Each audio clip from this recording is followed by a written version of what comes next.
The organizational level.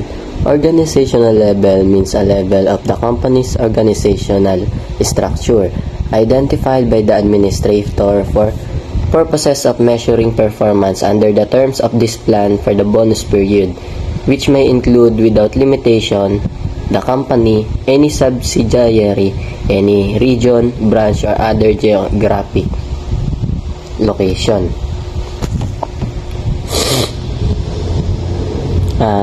The basic idea of organization level is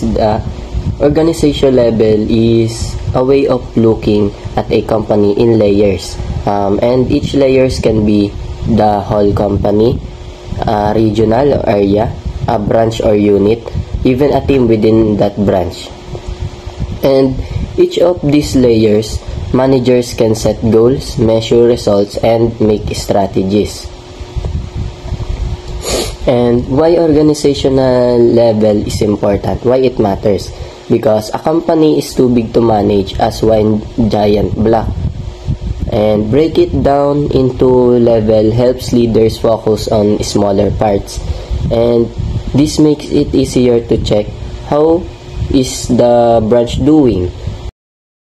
Organizational objective serves as the goal that guide everyone towards the same purpose. It also helps to make sure that everyone works together to reach their target. For example, there is a bakery na gusto niyang tumaas yung kita niya in a year kahit 12%. Kailangan mapataas nila yung kita nila in a year ng more or 12%. So, these organizational objectives will help them or for the staff to work together para halimbawa mag-create ng panibagong flavor para ma-add nila sa kanilang menu, and or pwede din yung objective nilang yon ay pwede silang mag-post sa internet promoting kung ano man yung sinsales nila or yung binibenta nila sa kanilang bakery. Organizational design. Organizational design is process for shaping the way organizations are structured and run. It involves many different aspects of life at work, including team formation, shift pattern, lines of reporting, decision making, procedures, communication channels, and more. This defines the arrangement of the units to implement the strategy. It involves both physical entities such as plant and equipment, the organizational structure, and how it expects to reward its people for performance. So, ano nga ba yung organizational design? Organizational design is process of creating and implementing structure, system, and process that enable the organization. So, ang team formation is defining how teams are structured, including roles, responsibilities, and reporting lines. So, dito is meron tayong mga taong ina-assign sa bawat gagawin nila. Lalagyan natin sila ng toka-toka na ginagawa nila sa isang organization. Organizational management, the process of organizing, planning, leading, and controlling resources within an entity with the overall aim of achieving its objectives. So, ang organizational management is nakakatulong siya to have a organized company. Tapos, nakakatulong din siya to achieve, sabi dito, is to achieve its objectives. So, kapag meron kang organizational management sa inyong company, is magiging systematic and magiging maayos or smooth yung daloy ng inyong company. And next, the organizational management of a business needs to be able to make decisions and resolve issues to be both effective and beneficial. So, hindi lang ang pagkakaroon ng organizational management, hindi lang basta gumagawa ng gano'n. So, dapat nagiging effective to and nagiging nare-resolve niya lahat ng possible issues, yung mga possible na problems ng company.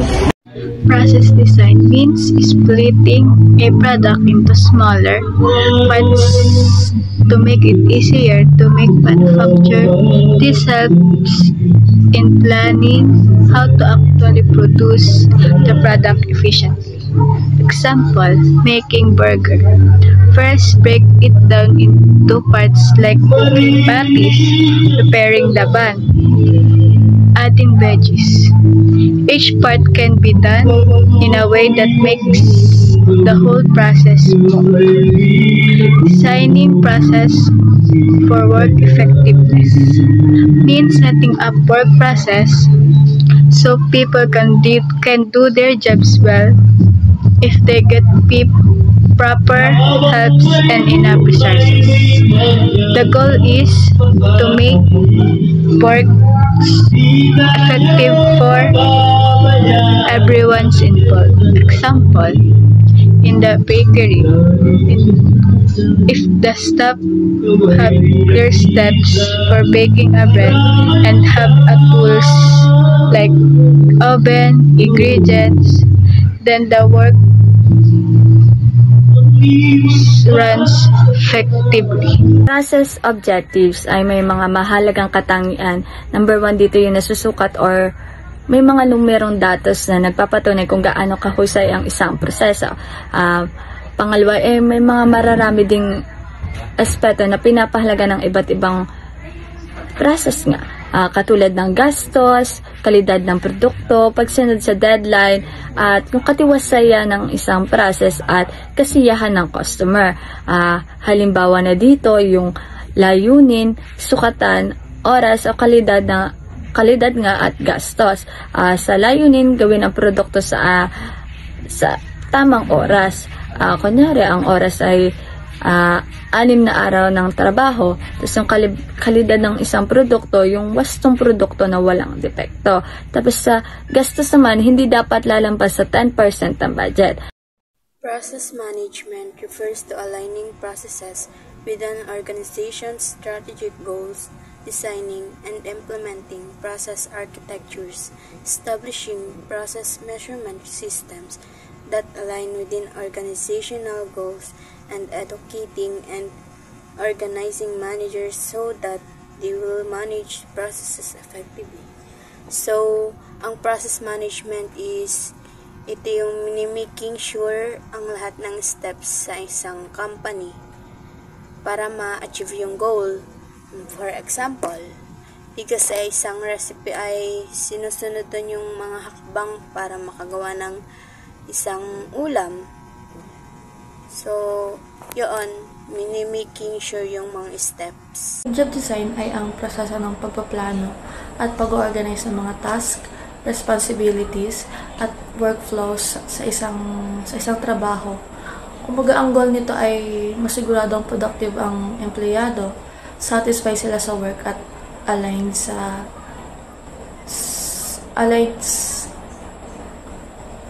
goals ng company. So, ang nakapaloob sa job design is job simplification, job rotation, job enrichment, and job enlargement. So, dun sa job simplification is ginagawa mas simple ang trabaho. Example, sa isang factory, imbes na isang tao gumawa ng buong product, bawat isa ay may specific part lang na ginagawa paulit-ulit. Job rotation, pagpapalit-palit ng trabaho. Example, sa isang call center, pwede magsimula sa customer service tapos lilipat sa technical support para hindi magsawa. Dun sa job enrichment, dagdagan ng responsibility at mas saling din na gawain. Example, imbes na data entry lang, pwede rin mag-analyze ng data at magbigay ng recommendation. Tapos dun sa enlargement, job enlargement, dagdagan ng task na pareho lang ng level. Example, bukod sa pag-i-code, ikaw na rin ang mag-file ng mga documents.